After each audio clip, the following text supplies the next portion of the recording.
Look at your bank account. If you are stressed about money right now, society tells you it is a character flaw. You did not work hard enough. You bought too much coffee. You lack discipline. But what if I told you that being broke is not entirely your fault? Because there is a hidden multi-trillion-dollar system built over decades, specifically engineered to make sure you stay exactly where you are, spending, borrowing, working, repeating. And the most brilliant, terrifying part of the system, you signed up for it willingly. Today, I am going to pull back the curtain. I am going to show you exactly how the debt trap works, who built it, and most importantly, the exact step-by-step formula to break out of it permanently. Stay with me because the next 10 minutes could be the most financially important video you ever watch. Act 1. The setup. To understand the trap, we have to look at who set it. Let's rewind to 1950s America. World War II had just ended. Factories that spent years pumping out tanks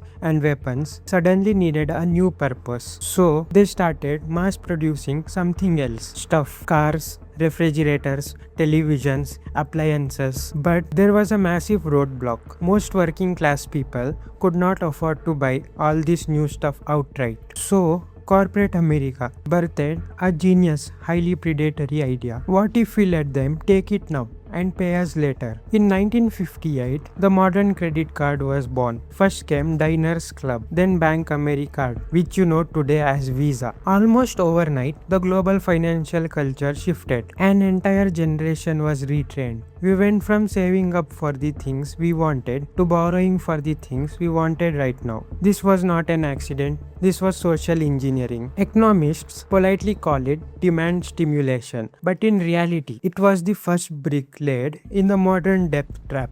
Act 2. How the trap actually works. Fast forward to today, the machine does not just offer you debt, it forces it down your throat. Here is exactly how it operates on you right now. Step 1. They give you access before you are ready. You turn 18. You barely know how to file taxes. But suddenly, banks are throwing pre-approved credit cards at you. Student loans are rubber stamped. Buy now, pay later is integrated into every checkout page on the internet. They don't care if you understand compounding interest. They just need you in the ecosystem. Step 2. They make spending feel frictionless. Swiping a piece of plastic or tapping your phone does not feel like spending money. And the banks know this. Behavioral economists call it the cashless effect. Research shows people spend up to 83% more when paying with a card versus cash. You are not buying with money anymore. You are buying with your future time. And your brain does not register the pain until the statement arrives 30 days later. Step 3. The math of enslavement. Here is a number that should terrify you. Let's say you carry 1 lakh rupees in credit card debt.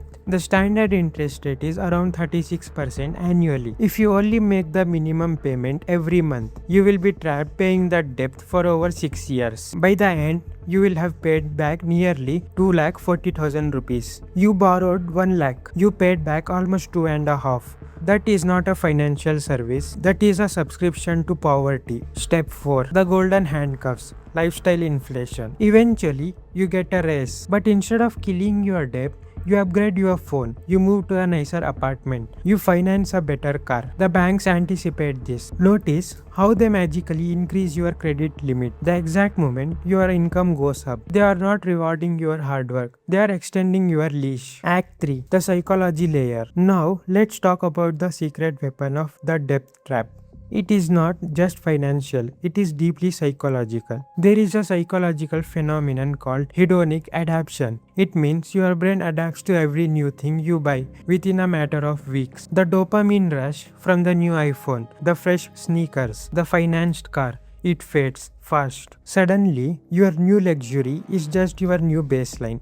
So, you need the next purchase to feel that high again. The system relies on this. Every ad on your feed is algorithmically engineered to trigger a feeling of inadequacy. The message is always the same. You are not enough. Your life is boring. But if you swipe your card for this product, you will finally be happy. This is manufactured desire. Corporations spend billions analyzing your scroll patterns and insecurities to get you to spend money you don't have on things you don't need, to impress people you don't even like. And here is the darkest part of it all. Financial stress literally lowers your intelligence. A famous Princeton University study found that people operating under severe financial pressure lose the equivalent of 13 IQ points when trying to make decisions. That is the equivalent of functioning on zero sleep every single day. The system keeps you perpetually stressed, so you are too mentally exhausted to strategize your way out. Act 4.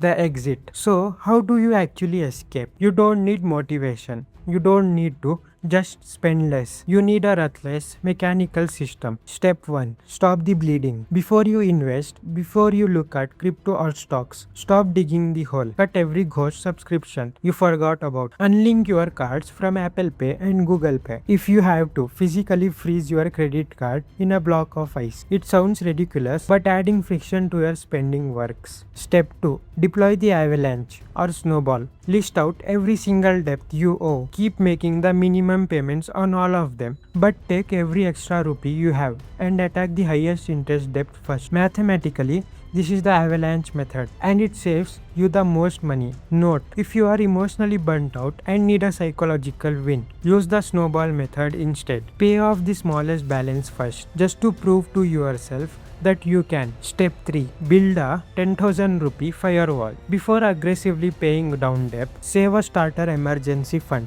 Make it 10,000 to 50,000 rupee. This is your firewall. The reason people relapse into debt is because life happens. A medical bill, a flat tire, a broken laptop. Without this cash buffer, those emergencies go straight back onto the credit card. Step 4. Engineer a temporary downgrade. Notice I said temporary. Commit to living like you make half your salary for just 1 year. Cook at home. Cancel the OTTs. Track every rupee in a spreadsheet. You are not doing this to punish yourself. You are doing it to buy back your freedom. Step 5. Pivot from liability to asset. Once the debt is gone, do not go back to financing depreciating junk. A car loan is not wealth. An EMI on TV is not wealth. Start exchanging your money for things that pay you to own them. Index funds, assets, high income skills. Conclusion. The debt trap was built before you were even born. It was designed by architects who understood human behavior, dopamine, and compounding interest better than any school ever taught you. But you are no longer blind to it.